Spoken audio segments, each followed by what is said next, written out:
Sathya Glitz நேயர்களுக்கு வணக்கம். என் பேர் பாலாஜி தரணிதரன். நான் நடுவில் கொஞ்சம் பக்கத்தை காணும் படத்தோட இயக்குனர். பகவதி பெருமாள் பக்ஸ். பிரேம் படத்தோட கேமராமேன்.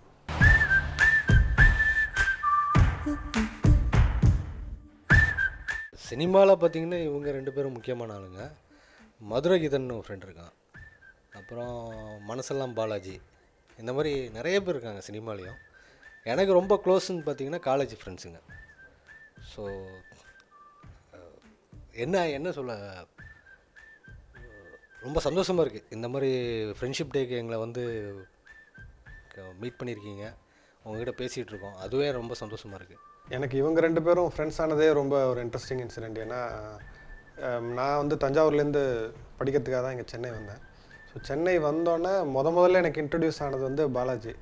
ஸோ மீட்டிங்கில் என்னை ரொம்ப பயமுறுத்திட்டான். நிறையா கேள்வியெலாம் கேட்டு ஐயோ இந்த பையன் கூட இனிமேல் சேரக்கூடாது அப்படிங்கிற லெவலுக்கு நான் பயந்துட்டேன். கடைசியில் 10 வருஷம் தாண்டி அவங்க கூட படம் பண்ணுற மாதிரி ஆயிடுச்சு. பக்ஸ் அதை விட இன்னும் மோசம். மீட்டிங்கில் வந்து நான் ஒரு அரை மணி நேரம் சினிமாவுக்கு வராதிங்க, பிடெக்லாம் படிச்சிருக்கீங்க, வேறு ஏதாவது நல்ல ஒர்க்குக்கு போகலாமே அப்படின்னு சொன்னேன். அதுக்கப்புறம் ஒரு 6 மணி நேரம் பேசி என்ன கன்வின்ஸ் பண்ணிட்டான். ஸோ அது அவங்க 2 பேரும் அதுக்கப்புறம் ஒரு 10 இயர்ஸாக இப்போ க்ளோஸ் ஃப்ரெண்ட்ஸ்.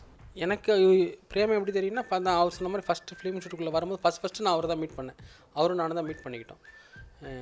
இவர் பக்ஸ் எப்படி தெரியும்னா, அந்த மாதிரி பிரேம் என்கிட்ட சொன்னார், ஒரு பையன் பிடெக் படிச்சிருக்காப்புல, அந்த பையனுக்கு வந்து சினிமாவில் சேரணும்னு ஆசையா, ஏன் அப்படின்னு கேட்டேன். இல்லை ஆசைப்படுறாப்புல அப்படின்னோடனே ஏன் எங்கேயாவது உனக்கு யாராவது தெரியுமா சேர்த்து விட, நானே படிச்சுக்கிட்டு இருந்தேன் அப்போ ஃபிலிம் ஷூட்டில். பையன் எப்படின்னு நல்ல பையனா அப்படின்னு கேட்டேன். அப்படின்னா நல்ல பையன் தான், பார்த்தா அப்படி தான் தெரியுது, என்ன கொஞ்சம் அதிகமாக பேசுகிறாப்புல, பட் நல்ல பையனாக தான் இருக்கும் அப்படின்னா. சரி, அப்போதைக்கு நான் நமக்கு தெரிஞ்ச ஒரு சீரியலில் சொல்லி விடலான்னு யோசித்தேன். அதுக்குள்ளே பார்த்தீங்கன்னா நான் ஃபிலிம் ஷூட் முடிக்கும்போது பார்த்தீங்கன்னா நான் அசிஸ்டன்ட் டைரக்டராக சேரல. ஆனால் இவர் போய் கௌதம் மேனன்ட்ட அசிஸ்டன்ட் டைரக்டராக சேர்த்து காக்கா மாதிரி ஒரு வெற்றி படத்தை கொடுத்துட்டாரு. மாட்டி விடுறேன். சரஸ் வந்து என்னென்னா எங்கள் பேட்ச்லேயே அவன் தான் யங்கர் மோஸ்ட். ஏன்னா நாங்கள்லாம் டிகிரி முடிச்சுட்டு வந்தோம், அவன் +2 முடிச்சுட்டு அப்படியே வந்துட்டான் படிக்க. அதனால் அவனுக்கு எனக்கு ஏஜ் டிஃப்ரென்ஸே ஒரு 5 வயசு இருந்தது. ஸோ அப்படி அவன் கிட்டத்தட்ட அடுத்த ஜென்ரேஷன் மாதிரி இருப்பான் அவன். ஆனால் என்னென்னா அந்த மாதிரி இருந்ததுனாலே என்னத்துல ரொம்ப டாமினன்ட் கேரக்டர். எங்களை அதட்டுறது உருட்டுறது, ஒரு மாதிரி நாங்கள் அவனை கிண்டல் பண்ணிடக்கூடாதுன்னு பயத்திலே வந்து எங்களை கோவமாகவே ஒரு இது ஸ்ட்ரிக்டாகவே தான் இருப்பான். ரொம்ப க்ளோஸ் ஃப்ரெண்ட் சொல்ல போனால் அவனுக்கு பைக் ஓட்ட சொல்லி கொடுத்ததுலேருந்து எல்லாமே நான் கூடவே இருப்பேன். பட் பார்க்க ஆனால் எப்படி இருக்குன்னா அவன் தான் எங்களுக்கு எல்லாம் சொல்லி கொடுத்த மாதிரி இருப்பான். ஹலோ, கொடுத்த டோசேஜ் அப்படியே மெயின்டைன் பண்ணட்டும். அப்பா சாவலடா. 2 வாரத்தில் திரும்ப வர சொல்லுங்கள். ஏன்னா ஒன்றும் சொல்ல முடியாது. இசிஜி திரும்ப டாக்டர் நல்லது. ஃப்ரெண்டுக்கு அடிபட்டுருக்கு. அங்கே வெயிட் பண்ணுங்கள், வரேன்.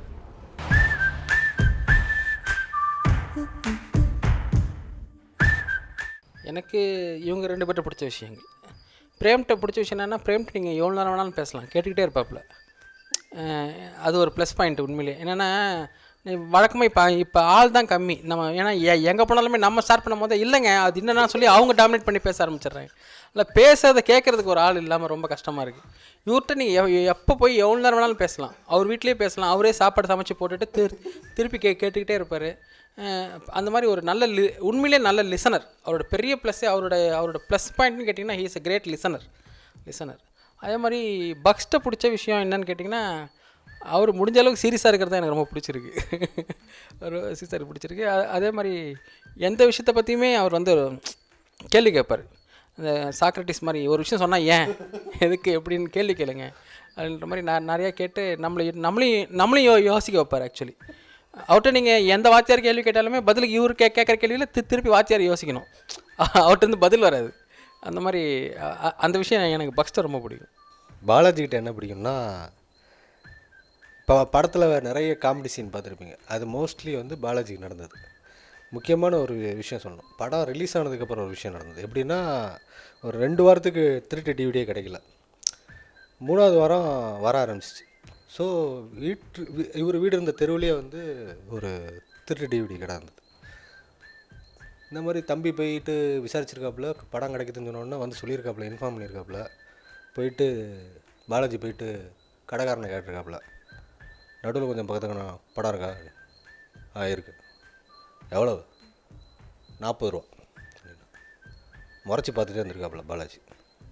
பார்த்துட்டு, நான் யார் தெரியுமா? தெரியாது, நான் தான் அந்த படத்தோட டைரக்டர். அவன் ஒன்றுமே யோசிக்கல. அப்போனா ஒரு 30 ரூபாய்க்கு கொடுங்க அப்படின்னா.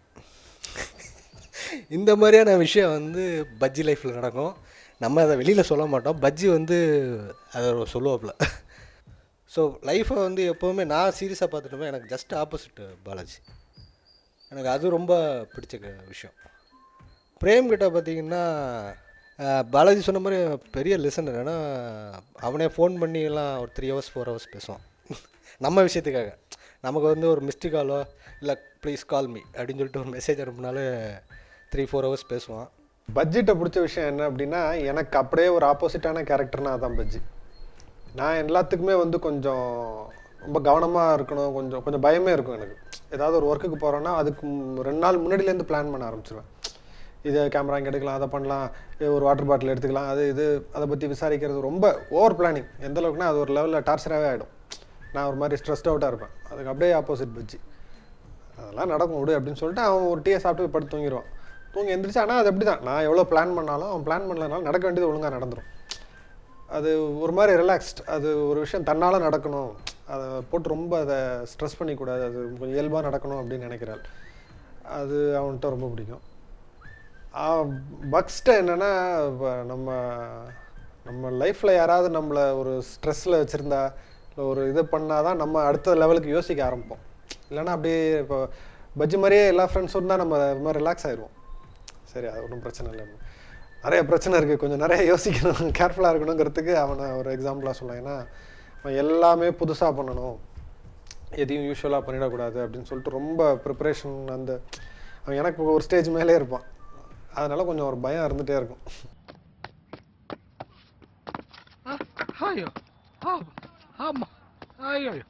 என்னடா தடவிட்டு இருக்க? முடியலன்னா வாக்கவர் கொடுத்துட்டு போங்கடா.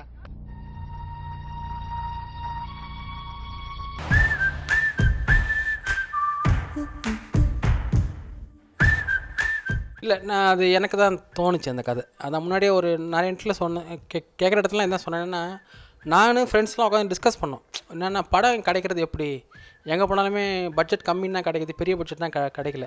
அது இல்லாமல் அது எனக்கெலாம் பார்த்திங்கன்னா, இப்போ நான் பெரிய டேரக்டர்கிட்ட யார்ட்டையும் நான் ஒர்க் பண்ணல. அப்போ அவ்வளோ ஈஸியில் பெரிய பட்ஜெட் படம்லாம் நான் பண்ணுறது கஷ்டம். அப்படியே பெரிய டேரக்டர்கிட்ட ஒர்க் பண்ணவங்களுக்கே கூட ஒரு 1.5 கோடி பட்ஜெட் இருந்தால் பண்ணலாம், 1 கோடி தான் பண்ணலாம் அப்படின்னா, சரி 1-1.5க்கெலாம் எப்படி படம் பண்ணுறது? அது வரைக்கும் என்கிட்ட இந்த கதை இல்லை. அதுக்குள்ளே கதை யோசிச்சா ரொம்ப தப்பாலாம் இருக்கும். ஏன்னா இப்போ ஒரு ரூமில் 4 பேர் இருக்காங்க, ஒரு நைட்டு யோசிக்கும் போதே நமக்கே ஒரு பாயிண்டில் போர் அடிக்க ஆரம்பிச்சிருது. பட் நான் நினச்சதை பிசா படத்தில் அவங்க நல்லா பண்ணிட்டாங்க. எனக்கு அது பார்த்து பயங்கர ஷாக்காக இருந்தது. ஆக்சுவலி சூப்பராக பண்ணியிருந்தாங்க.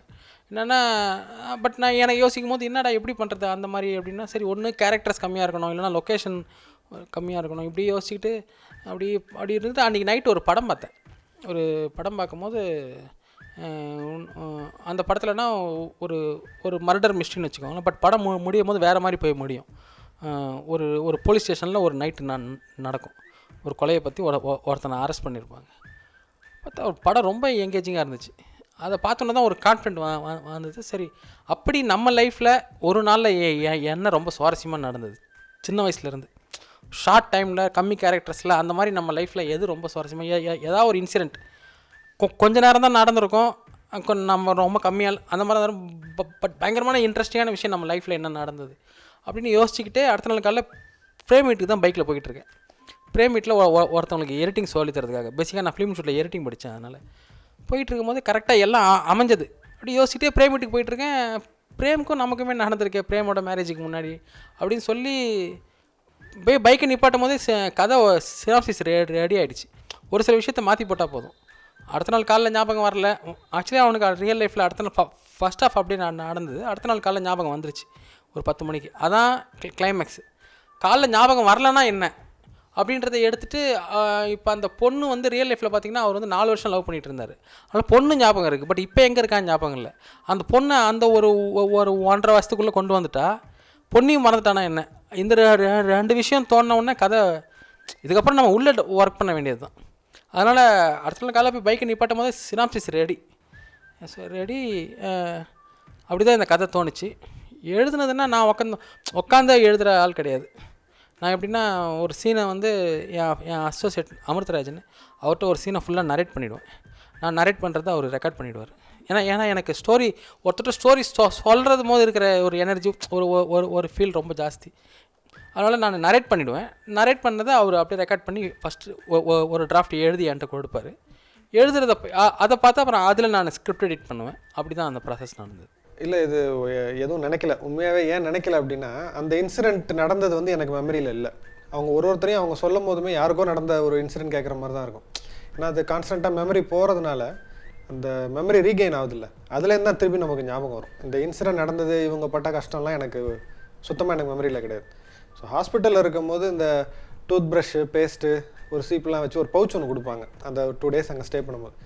அது இந்த ராமச்சந்திரா ஹாஸ்பிட்டல்னு போட்டு அந்த பவுச் மட்டும் வீட்டில் ரொம்ப நாள் இருந்தது. ஸோ அது பார்க்கும்போதெல்லாம் இவங்க என்னமோ சொன்னாங்களே, எங்கேயோ விழுந்தோம், மெமரி போயிடுச்சு, அதுன்னு அப்படி ஒரு இவங்க சொன்னது தான் ஞாபகம் வரும்போது இன்சிடென்ட் எனக்கு ஞாபகத்தில் இல்லை. எனக்கு இல்லாதனால எங்கள் ஃபேமிலியிலையும் யாருக்கும் தெரியாது. ஸோ ஆஸ் குட் ஆஸ் ஒரு கதை கேட்குற மாதிரி தான் இருந்துச்சு. பட் இன்சிடெண்ட் ரொம்ப ஒரு என்ன சொல்கிறது, ரொம்ப இன்ட்ரெஸ்டிங்காக இருந்தது. ஸோ இதுக்கு தான் நாங்களுமே வெயிட் பண்ணிட்டு இருந்தோம். எங்கள் டீமில் ஒரு ஒரு ஒரு அது எல்லாருமே இப்போ இன்வால்வ்டு. நான், பாலாஜி, பக்ஸி எல்லாருமே இன்வால்வ்டு அப்படிங்கிறதுனால அந்த சந்தோஷம் தான் பெருசாக இருந்தது. சரி, நம்ம இப்போ டீமாக ஒரு ப்ராஜெக்ட் பண்ண போகிறோம். ஸோ அந்த ஒரு எக்ஸைட்மெண்ட் தான் இருந்தது. நம்மளை பற்றி பண்ணுறாங்கங்கிறது ஷூட்டிங்கில் கூட இது. ஏன்னா பல தடவை அந்த பேரை சொல்லுவாங்க, பிரேம்னு பேசிப்பாங்க, அந்த கேரக்டர் சரசன் பேசிக்கும். பட் என் கேரக்டரை வந்து என்னால் அசோசியேட் பண்ணிக்க முடியல. ஏன்னா நான் அதை பார்க்கவே இல்லை அந்த இன்சிடெண்ட்டை. அதை அசோசியேட் பண்ணிக்க முடியல. பட் மற்ற கேரக்டர்ஸ் பிஹேவியர், பக்ஸ் நடிக்கும் போது, அந்த சரஸ் கேரக்டர் நடிக்கும் போதெல்லாம் ரொம்ப ட்ரூவாக இருந்தது. அப்போ தான் தோணும், நம்மளை பற்றின ஒரு படம் ரெடி ஆகிட்டு இருக்கு. வீட்டிலனா அப்பா அம்மாக்கெலாம் தெரியாது, ஒய்ஃப்ட்ட வந்து கதையே சொல்லிட்டேன். படம் கமிட் ஆனோன்னா ஒய்ஃப்ட்ட சொல்லிட்டேன். ஏன்னா அப்ரூவல் வாங்கணும்ல. ஏன்னா அவங்கள பற்றியும் அவங்க கேரக்டரும் வருது. அவங்களுக்கே அப்போ தான் தெரியும் பிரேமுக்கு இப்படி ஒரு விஷயம் நடந்தது. ஏன்னா அது வரைக்கும் நாங்கள் மறைச்சிட்டோம், யார்ட்டையும் நாங்கள் சொல்லலை. எங்கள் 4 பேர் தவிர வேறு யாருக்கும் தெரியாது. என்னென்னா பாலாஜி ஃபஸ்ட்டு நடிக்கிற மாதிரி பேசினாங்க ப்ரொடியூசர்லாம். பாலாஜி தான் நான் ஃபஸ்ட் படம் டைரக்ட் பண்ணுறேன். ஸோ ஃப்ரேமில் என் மூஞ்சியும் பார்த்தாச்சுன்னா அந்த மூஞ்சில் தான் கான்சன்ட்ரேஷன் போகும் ஆப்வியஸ்லி. ஸோ அதனால் நான் நடிக்கலை அப்படின்னாப்புல. அது மிகப்பெரிய லாஸ் ஆக்சுவலாக. நான் ராஜ்குமார் நடித்தாப்புல பாலாஜி கேரக்டரில் ரொம்ப சூப்பராக மேட்ச் பண்ணாப்புல. பட் என்னென்னா பாலாஜி வந்து பயங்கரமான பெர்ஃபார்மர், எல்லா கேரக்டருமே நடித்து காட்டுவாப்புல. இப்போ நீங்கள் வந்து இப்போ பேசிட்டு போகிறீங்கள, நீங்கள் வெளியே போனோன்னா உங்களை பற்றி பேசுவாப்புல, அப்படியே இமிட்டேட் பண்ணுவாப்புல. அந்த மாதிரியான ஒரு வர்சடைல் பெர்ஃபார்மர். அது நடிக்காமல் போனது வருத்தமான விஷயம். நான் நடித்ததுங்கிறது வந்து நமக்கு தான் ஆர்வ கோளாராச்சு. அட்லீஸ்ட் ஒரு ஷார்ட் ஃபிலிமில் ஒரு சின்ன கேரக்டர் அது பண்ணிடணும்னு ஆசை. அதை ஒரு நாள் சொல்லி பேசிகிட்டு இருக்கும்போது, ஃப்ரெண்டெல்லாம் பேசிகிட்டு இருக்கும்போது பாலாஜி தான், இதே பாலாஜி தான் கிண்டல் பண்ணாப்புல, அவருக்கு நடிக்கணுமா அப்படின்னு. அப்புறம் பார்த்தா ஒரு நாள் டீ கடையில் கையை பிடிச்சிட்டு நீ தான் நடிக்கணும்னாப்புல. சரி, டீக்கு காசு மட்டும் கேட்காத, நான் நடிக்கிறேன். அதான் நான் சொன்ன மாதிரி ஆக்சுவலி பிரேமுக்கு வந்து அடுத்த நாள் காலைல ஞாபகம் வரல. பட் ஒரு 10 மணிக்கு மெமரிலாம் வந்துருச்சு. வரலன்னா என்னன்றது தான் கல்யாணம். ஆக்சுவலி ரியல் லைஃப்பில் பிரேமுக்கு எல்லாமே ஞாபகம் இருந்தது, மேரேஜ் எல்லாமே ஞாபகம் இருந்தது. சினிமாவில் வந்து அது கற்பனை. வரலன்னா அதான் அந்த பொண்ணே ஞாபகம் இருந்தது. பொண்ணு இப்போ எங்கே இருக்கான்னு தான் ஞாபகம் இல்லை. ஏன்னா ரியல் லைஃப்பில் 4 years லவ் பண்ணாப்புல. பொண்ணையும் மறந்துருந்தா அடுத்த நாள் காலைல ஞாபகம் வரலன்னா என்னன்றது தான் செகண்ட் ஆஃப். அவர் ஃப்ரெண்ட்ஸ்க்கெலாம் தாங்க முடியல. நான் வெளியில் போனால் எல்லோரும் பக்ஸுன்னு அவங்களால தலையில் அடிச்சுக்கிறாங்க வரமா போய். நானே கண்ணே திரும்ப பார்த்தேன், சே உன்னடா இது அப்படின்னு. இதுதான் உண்மை. அவர் என்ன சொல்கிறாரு,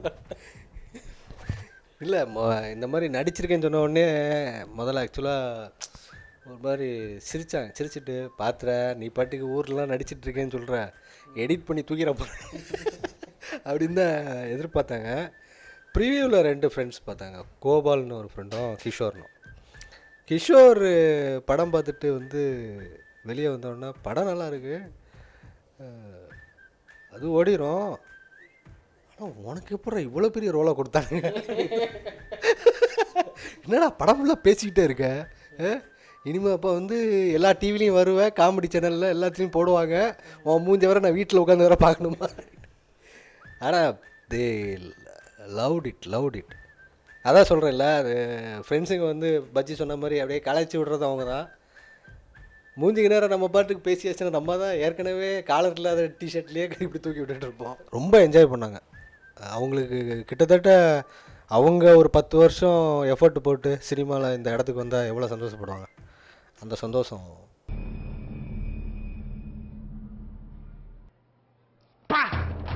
யார் அந்த பொண்ணு பேய் மாதிரி இருக்கு மேக்கப் போட்டுட்டு.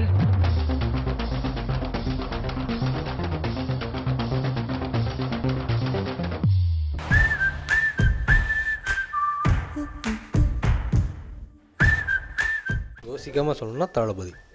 நான் எனக்கும் டக்குன்னு மைண்டுக்கு வரல, பட்டு பக்ஸு சொன்ன உடனே எனக்கும் தளபதி தான் வருது. ஏன்னா உண்மையிலேயே துரியோதன கர்ணனுக்கு உள்ளே இருக்கிற ஃப்ரெண்ட்ஷிப்பு வேறு எங்கேயுமே இல்லை, அதான் தளபதியில் இருக்குது. அந்த படம் பார்த்துட்டா அந்த ஒரு கரெக்டாக இருக்கும், அந்த ஃப்ரெண்ட்ஷிப்புக்குள்ளே இருக்கிற கெமிஸ்ட்ரி கரெக்டாக இருக்கும். ரொம்ப ஓவராக பேசிக்க மாட்டாங்க, ரொம்ப ஃப்ரெண்ட்ஷிப் கரெக்டாக இருக்கும். அவனுக்கு என்ன இவன் என்ன பண்ணுவான்னா, இவனுக்கு என்ன தேவராஜ் அவருக்கு எப்படி ரியாக்ட் பண்ணுவார், கடைசியில் உண்மை தெரிஞ்சதுக்கப்புறம் அவர் எப்படி ரியாக்ட் பண்ணார். உண்மையிலே தளபதி ஃப்ரெண்ட்ஷிப்னா அது தளபதி தான். நான் சினிமாவுக்கு வரணும்னு ஆசைப்பட்டது காரணம் எல்லாமே வந்து தளபதி தான். ஃப்ரெண்ட்ஷிப்புக்கும் நேச்சுரலி அந்த படம் தான். ஊர் பேர் தெரியாத அனாதை தான், ஆயுசு முழுக்க ஜெயில கிடந்து செத்துருப்பேன். உன் ஆள் உள்ள அனுப்பி என்ன வெளியே கொண்டு வந்திருக்கேன். நான் உனக்கு என்ன தர முடியும்?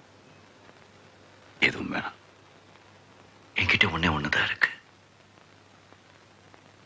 என் உயிர். காதல் தேசத்தில் முஸ்தபா சாங், அந்த சாங் வந்து என்னென்னா அப்போ தான் படம் ரிலீஸ் ஆகுது. அதோட ஆடியோ கேசட் வந்து எங்கள் மெஸ்ஸில் ஓடிக்கிட்டே இருக்கும். ஸோ அது ஒரு பாயிண்ட்டுக்கு மேலே 4th இயர்லாம் அந்த சாங்கை நிப்பாட்ட சொல்கிறாங்கிற மாதிரி அந்த அளவுக்கு அது ரத்தத்தில் ஊறி இருந்தது. ஸோ அந்த சாங் தான் சொல்லணும். தமிழில் எனக்கு இவர் சொன்ன மாதிரி முஸ்தபா தான் டக்குன்னு ஞாபகத்துக்கு வருது. இன்னொரு சாங் ஒன்று சொல்லலாம், என்னென்னா தில்ச்சா தாயில் ஒரு சாங் இருக்குது, 4 பேரும் அந்த லாங் ட்ராவல் போவாங்க 4 பேரும். தில்சாத்தா அந்த சாங் எனக்கு ரொம்ப பிடிக்கும். என்னென்னா அதில் உண்மையிலே 4 ஃப்ரெண்ட்ஸ் எப்படி இருப்பாங்களோ ஒருத்தன் ஒரு கேரக்டராக இருப்பானுங்க. அது எனக்கு அவங்களுக்குள்ள இருக்கிற கெமிஸ்ட்ரி அது அந்த படம். சொல்கிறது கொஞ்சம் சந்தோஷமான சாங் கிடையாது. என்னென்னா இருவரில் வந்து மோகன்லால் கேரக்டர், அந்த கேரக்டர் இறந்த பிறகு அந்த திருமலை நாயக்கர் மண்டபத்தில் இருந்து பிரகாஷ்ராஜ் ஒரு கவிதையாக சொல்லுவார்.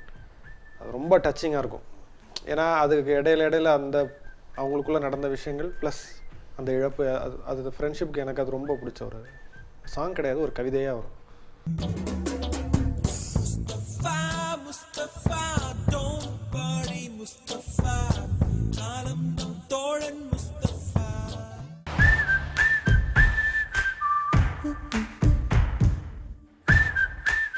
எனக்கும் எல்லா ஃப்ரெண்ட்ஸுக்கும் ஆல்மோஸ்ட் காலேஜிலேருந்து ஸ்கூலில் ஒரு 4-5 ஃப்ரெண்ட்ஸ் இருக்காங்க. லக்ஷ்மண், ஆனந்த், செந்தில், இனியன்.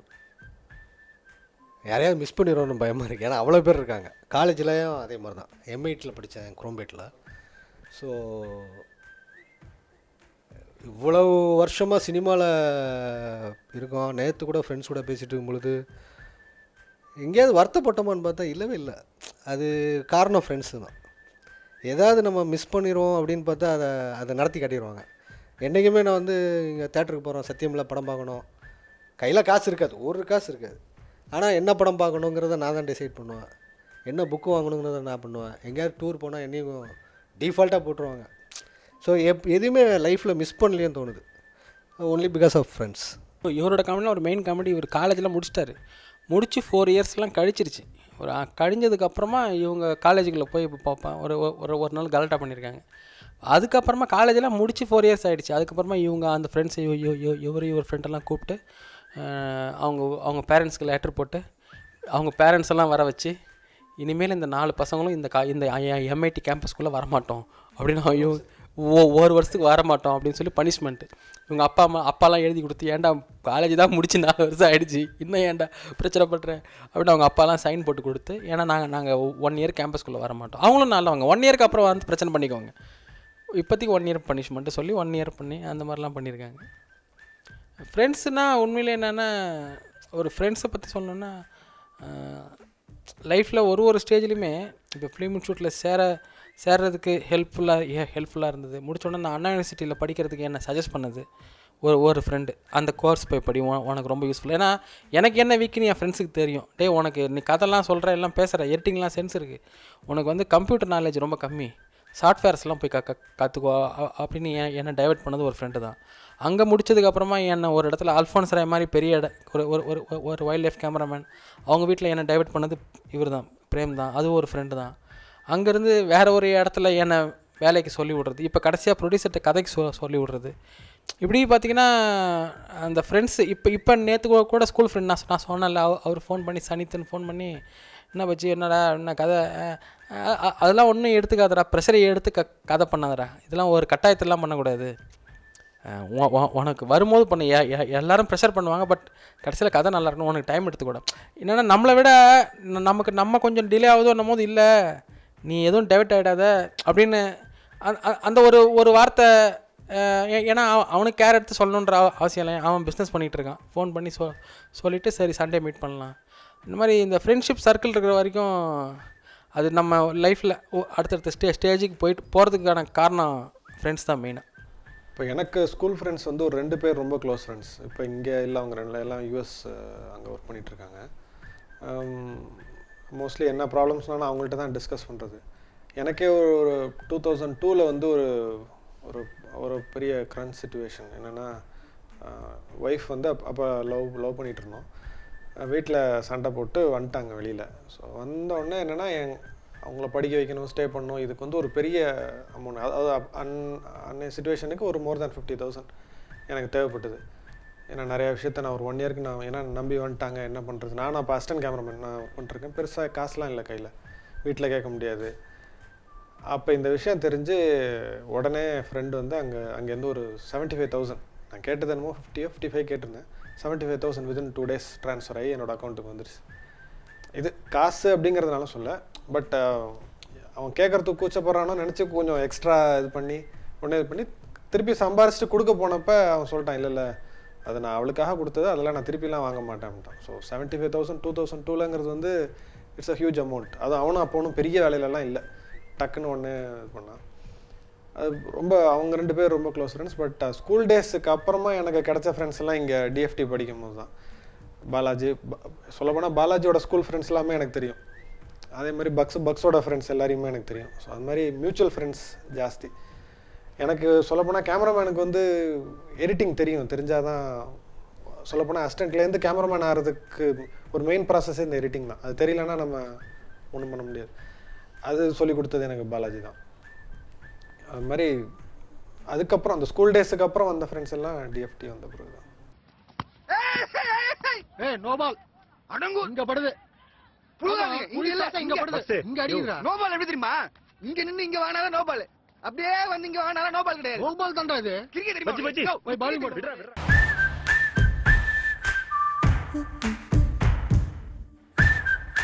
அதான் ஃப்ரெண்ட்ஸுக்கு, அதான் உண்மையிலே என்னென்னா ஒரு ஸ்டேஜ்லையும் ஃப்ரெண்ட்ஸ் தான் சப்போர்ட் பண்ணாங்க. அதனால் ஃப்ரெண்ட்ஸுக்கு ரொம்ப தேங்க்ஸு எல்லா ஃப்ரெண்ட்ஸுக்கும். அப்புறம் இந்த கதையை கேட்டு என்ஜாய் பண்ணி அப்ரூவ் பண்ணாங்கல்ல ப்ரொடியூசர். அப்புறம் உண்மையிலே இந்த படம் ஆனால் அது உண்மையிலே தேங்க்ஸ் சொல்லணும் இந்த கதை. ஏன்னா ஒரு விஷயத்தை கண்டுபிடிக்கிறது இருக்குல்ல, அங்கீகரிக்கிறது இருக்குல்ல, அது பெரிய விஷயம். இன்னொரு விஷயம், அது அந்த கதையை படமாக எடுத்து முடிகிற வரைக்கும் இந்த படத்தை தான் எடுக்க சொன்னேன். படத்தை தான் எடுக்கிற மாதிரி தான் பார்த்தாரு ஒழி, அவர் வேறு எதையும் உள்ளலாம் குழைக்கல. ஆப்வியஸ்லி நான் உண்மையிலே இந்த படத்தில் கஷ்டப்பட்டது படம் முடிஞ்சோன்னு பிஸ்னஸ்க்கு படம். ஏன்னா இப்படி ஒரு படத்தை எடுத்துட்டோம், பட் ரொம்ப கஷ்டப்பட்டுட்டோம். கிட்டத்தட்ட நாக்கு தள்ளிடுச்சு படத்தை வெளில கொண்டு வர முடியல. கொண்டு வரலான்னு வந்துட்டு கூட திருப்பி முடியல. அப்படி ரொம்ப கஷ்டப்படும் போது இந்த படத்தை எடுத்து கரெக்டாக ரிலீஸ் பண்ணி இப்போ எல்லாமே வெளியில் தெரியறதுக்கு அவர் ஜேஎஸ்கே எல்லாருக்குமே தேங்க்ஸ் சொல்லணும். ஒருத்தருக்கு முக்கியமாக தேங்க்ஸ் சொல்லணும். ஏன் அவருக்கு சொல்லணும்னா, நான் முதல் படம் பண்ணிவிட்டு சினிமாவுக்கு நம்ம செட் ஆக மாட்டோம். ஏன்னா நிறைய பேரோட பிரச்சனை எல்லாரோடையும் போய் முட்டிக்கிச்சு. எனக்கு அது தெரியல, ஒரு நம்ம சினிமா அன்ஃபிட்டோன்னு நினச்சி நான் சினிமா விட்டு போகலான்னு முடிவு பண்ணிட்டேன். இவன்ட்ட கூட சொல்ல, யார்ட்டையுமே சொல்ல, பக்ஸ்டெல்லாம் சொல்லலை. அப்படியே ஒரு மாதிரி பேசி பாம்பே போயிட்டு டாக்குமெண்ட்ரி ஃபிலிம் மேக்கிங் போயிடலாம் அப்படின்னு சொல்லி எல்லாம் ப்ரிப்பேர் பண்ணியாச்சு, மூட்டை கட்ட ஆரம்பிச்சிட்டோம். அந்த நேரத்தில் தான் ஒரு ஃபோன் வந்தது. யாருன்னா கதிர், கேமராமேன் கதிர், சுப்பிரமணியபுரம் நாடோடிக்கல். அவர் ரொம்ப க்ளோஸ் ஃப்ரெண்ட். அப்போ படிக்கிற வயசுலேயே அவர் நல்ல ஃப்ரெண்டு. பட் ஒரு 5 years ரொம்ப பெருசாக டச்சில் இல்லை. அவருக்கு வந்த படம் தான் இந்த பசங்க அப்படிங்கிற படம். அவருக்கு வந்த படம் அவரால் பண்ண முடியலன்னு சொல்லிட்டு நீங்கள் பண்ணுங்க அப்படின்னு சொல்லி ஒரு 5 years கழித்து எனக்கு ரெஃபர் பண்ணி பண்ணார். அப்போ ஆனால் நான் ஒரு மாதிரி டிஜெக்ட் ஆகிட்டேன். சினிமாலாம் வேண்டாம் போயிடலான்னு சொல்லிட்டு, இல்லைங்க நான் டாக்குமெண்ட்ரி ஃபிலிம் மேக்கிங் போகலான்ட்ருக்கேன், படம் பண்ணுற ஐடியா இல்லைன்னா டப்புன்னு ஒரு அதட்டு போட்டார். அதெல்லாம் ஒன்றும் தேவையில்லவா, வந்து என்னென்னு இப்போ கதையை கேளு பண்ணு அப்படின்னோன்னா, அந்த ஒரு அதட்டில் தான் ஒரு சின்ன ஒரு ஜர்க்காயிரும்ல, போய் டக்குன்னு கதையை கேட்டால் ஒரு எக்ஸ்ட்ராடினரி ஸ்கிரிப்ட் உடனே இது பண்ணியாச்சு. அடுத்து சுந்தரபாண்டியன் எனக்கு வர்றதுக்கும் அவர் ஒரு முக்கியமான காரணம். ஸோ லிட்ரலாக அந்த ஃபிலிம் மேக்கிங் கரியர் எனக்கு ஓப்பன் பண்ணி விட்டது, பிள்ளையார் சொல்லி போட்டது எல்லாமே சொல்லப்போனால் கதிர் தான் ஒரு மெயின் காரணம். ஸோ தேங்க்ஸ் சொல்லணுன்னா அவருக்கு சொல்லணும். ஆப்வியஸ்லி சினிமாவுக்கு போகணும்னு சொல்லிட்டு வீட்டில் சொன்னதுக்கப்புறம் எல்லாருமே அதை அப்போஸ் பண்ணாங்க. அப்பா, அண்ணன், தம்பி எல்லாருமே. அம்மா மட்டும் என்னன்னு கேட்டுக்கிட்டாங்க, என்னடா சினிமா தான் போகணுமா? ஆமாம். நல்ல ஞாபகம் இருக்குது. டைனிங் டேபிளில் உட்காந்து நான் சாப்பிட உட்காடுறேன். தோசையை சுட்டு எனக்கு போடுறாங்க நைட்டு. போட்டு இந்த கேள்வி மட்டும் தான் கேட்டாங்க, என்னடா சினிமாக்கா போகணும்? என்னடா பண்ணுவேன்? தெரியலம்மா, நான் சினிமா தான் பண்ணுவோம், ஃபிலிம் டைரக்டர் ஆகணும். சரி பண்ணு அப்படின்னு சொல்லிட்டு போயிட்டாங்க. வேறு எந்த ஒரு வார்த்தையுமே சொல்லலை. ஸோ ஒருவேளை அவங்க வந்து இல்லைடா நீ ஏதாவது சொல்லியிருந்தா கூட எமோஷனல் ஆகி ஒரு 2 வருஷம் எங்கேயாவது ஒர்க் பண்ணிவிட்டு கூட வரலான்னு சொல்லிட்டு நான் டிசைட் பண்ணியிருக்கலாம். ஸோ அம்மா சொல்லாத அந்த வார்த்தைக்கு நன்றி. அம்மா வாழ்த்தி அனுப்பின மாதிரி இருந்தது, அந்த வார்த்தைக்கு நன்றி. அப்பா வந்து அதுக்கப்புறம் இன்றைக்கி வரைக்கும் சப்போர்ட் பண்ணுறது, அது வந்து அன்பிலியபிள். ஏன்னா வெளியில் பசங்களை பார்க்கும் பொழுது பயமாக இருக்குது. ஏன்னா அவங்கெல்லாம் எவ்வளோ சின்ன வயசில் வந்து ரெஸ்பான்சிபிலிட்டி எடுத்து ஃபேமிலியை ரன் பண்ணுறாங்க. அப்பா அம்மாவையும் டேக் கேர் பண்ணிக்கிறாங்க. எனக்கு இன்றைக்கி வரைக்கும் என்ன டேக் கேர் பண்ணுறது வந்து பெரிய பாடாக இருக்குது. பட் அதை வந்து அவர் இன்றைக்கி வரைக்கும் அவர் ரொம்ப சந்தோஷமாக பண்ணிகிட்ருக்காரு. ஸோ கூட பிறந்தவங்க 2 அண்ணன், ஒரு தம்பி, இவங்களுமே வந்து ஒரு பாயிண்ட் வரைக்கும் ஏதோ கெட்டு போயிடுவான், இல்லை வந்து ரொம்ப கெட்டு போயிடுவான், இந்த சென்ஸு உருப்படாமல் போயிடுவான், அந்த மாதிரி பயந்துருக்காங்க. ஒரு பாயிண்ட்டுக்கு மேலே காக்கெல்லாம் ஒர்க் பண்ணி முடிச்சதுக்கப்புறமே இது காட் கான்ஃபிடென்ட், இல்லை இவன் பண்ணிடுவான். ஸோ மாரலாக அவ்வளோ சப்போர்ட், அன்பிலியபிள். இன்னொரு விஷயம் வந்து ஃப்ரெண்ட்ஸுங்க. எனக்கு அது என்ன சொல்லுவீங்க, அது இட்ஸ் வெரி மியூச்சுவல். எல்லா சர்க்கிள்லேயுமே வந்து அந்த ஃப்ரெண்ட்ஸுங்க இருந்துகிட்டே இருக்காங்க. இப்போது நேற்று வரைக்கும் ஒரு ஒரு ஒரு அவரை போய் மீட் பண்ணிட்டு வரேன். அவரை ரெண்டாவது டைம் மீட் பண்ணுறேன். அவர் பெரிய டைரக்டர்கிட்ட அசோசியேட்டாக இருக்கார். அவர்கிட்ட அந்த ஃப்ரெண்ட்ஷிப் தெரியுது. அதுக்கு சொல்கிறேன், இது இன்னும் தெரியல, அது எப்படி முடியும் தெரியல. பட் ஆரம்பமே நல்லாயிருக்கு. இவங்க தான் லைஃப்பை ரொம்ப சந்தோஷமாக வச்சுக்கிறாங்க, மீனிங்ஃபுல்லாக இருக்குது. அவங்களுக்கு எல்லாருக்குமே தேங்க்ஸ். இங்கே அடிபட்டிருக்கும். இங்கே தான் மிடில் ஆப்ளங்கேட்டாக இருக்குது. கரெக்ட். இங்கே அடிபட்டா ஷாக்கில் டெம்பரரி மெமரி லாஸ் வரும். ஆனால் அது ஒன்றும் பிரச்சனை இல்லை, ஆட்டோமேட்டிக்காக கொஞ்சம் நேரத்தில் அதுவே சரியாயிடும். இதே தான் டாக்டர் அவனும் சொல்கிறான்.